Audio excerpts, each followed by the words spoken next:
Engine light, come on, shouldn't freak you out. CarShield.com, 10% deductible, the warranty when yours runs out. Joy and I were talking about this earlier. Sports is better. Doesn't matter if it's soccer, baseball, football, NBA, college sports. It's better with emotion. It's better with emotion. And this offseason, or this postseason, we have seen a ton. Bat flips, players staring, Mookie Betts. It's been great. A lot of emotion. Baseball's lightening up. And some of the most thrilling players and most personality-filled players are in this World Series. And Alex Rodriguez is going to be on the pregame broadcast tonight for us. Obviously, 22 Major League Baseball seasons. World Series champion is now joining us live, Fox Sports baseball analyst.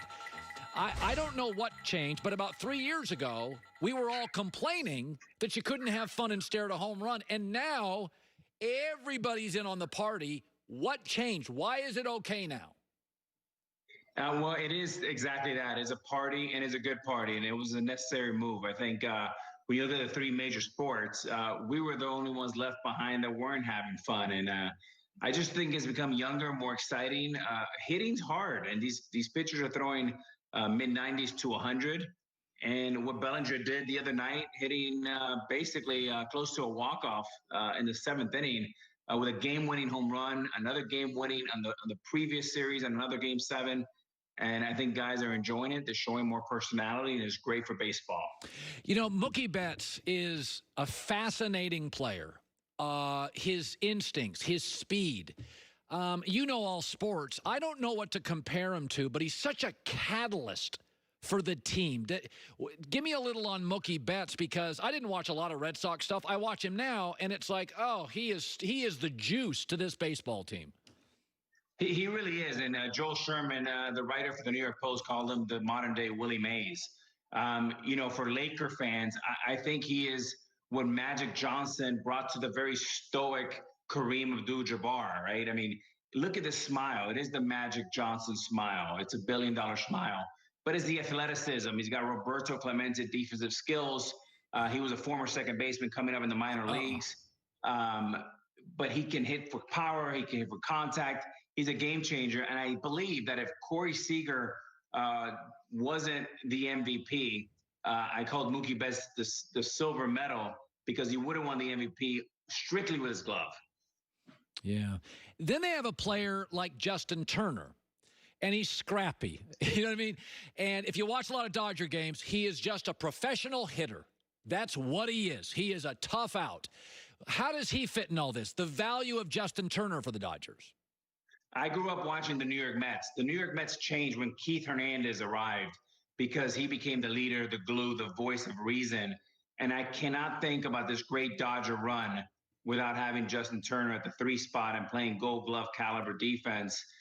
He is the glue. He is the guy that makes this thing go. He is almost like a player coach.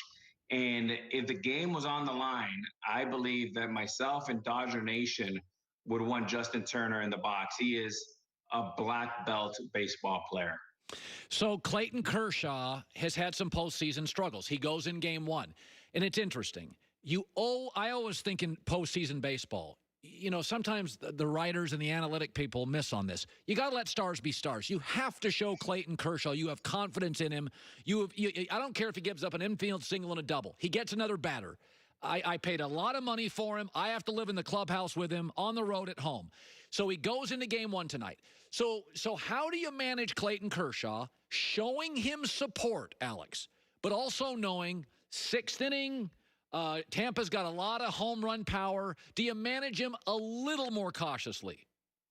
Yeah, I think you need him to be good, not like great like he's been his entire career. And I think Clayton Kershaw is set up perfectly to bury his October demons. And the reason why is, you know, the Tampa Bay, they're top in pitching, they're top in fielding, they're pedestrian when it comes to hitting. And one huge advantage that Clayton Kershaw has is they don't have a lot of experience. They haven't seen him. I think tonight he's going to be great. I think he's going to pitch a gem. And I think he has an opportunity to have a big series and bring this 32-year drought to LA to match the Lakers with a championship in 2020. You know, I was just looking at some numbers this morning on the percentage of Tampa runs that are home runs. Our baseball's changed a little bit analytically. Are teams too reliant on home runs, or like in the NBA, you got to hit threes? Like that's just the new world. Where do you fall on the home run, the graded swing, the don't worry about strikeouts? Are these teams a little too reliant on the home run? Yes, they are 100% if they want to win championships. 5 out of the last 6 teams have been top 5 in contact, and there's a reason for that.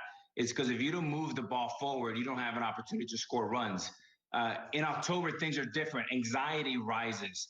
The heartbeat speeds up. There's a reason why a guy like Jose Altuve makes 3 throwing errors in 2 games. Is because you got to put the pressure on him and give him an opportunity to screw up and have hiccups. I like offenses in October, like your portfolio. You have a great financial portfolio, Colin. I like a mutual fund. You have some tech, you have some bonds, you have some, Berkshire Hathaway. And I think the way you win in October with offense is with a diversified approach, not a one-trick pony with just home runs.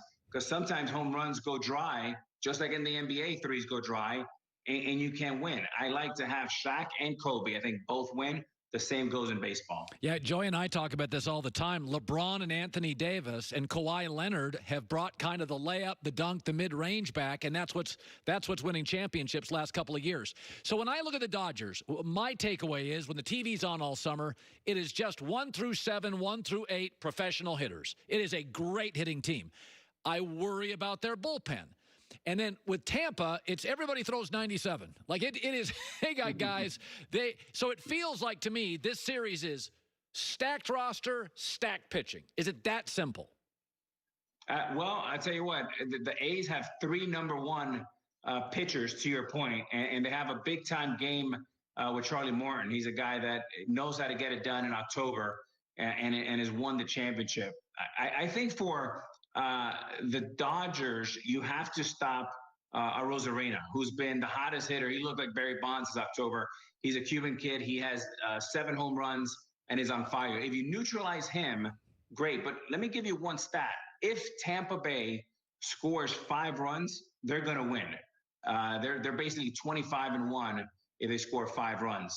So that's the number the Dodgers have to watch. This is I think the Dodgers are a great closer away from being like an ideal team. There's a lot of different things they can do, but they don't have a great bullpen. And, ask a Dodger fan, they go to the bullpen late, people get nervous. Do you manage differently? Do you manage more aggressively, knowing a 1-run lead in the 9th is maybe not enough? Does Dave Roberts manage more aggressively in this series due to skepticism about the bullpen? Yes, and I think Dave Roberts he's in his 5th year with the Dodgers. He has done a terrific job this year managing this club. I love what he did in Game 7, Colin. He managed with his gut, not with the spreadsheet. He let Urias out there go out and pitch 3 innings. He brought in Kike Hernandez to pinch hit. Bam, home run off Minter. You have to do that. Let's put these spreadsheets away. Let's put the iPads away. Let's start managing with our eyes. I think Roberts has done a fantastic job. And if he keeps managing this way, more like Dusty Baker did and less like a hedge fund manager, I think the Dodgers will be world champions. But yes, everyone counts. And I think Kenley Jansen found something. And if he did, that's a huge advantage for the Dodgers bullpen. Yeah, it's been such a fun postseason. I don't know when it happened because I grew up A-Rod. I grew up with Charlie Hustle, Mark Fidrich, Al Roboski, Mickey Rivers, all these crazy personalities, and then baseball got a little more rigid. And I will say this for Rob Manfred: I saw the messaging before the season this year, the commercials. Let the kids play. Let the kids play.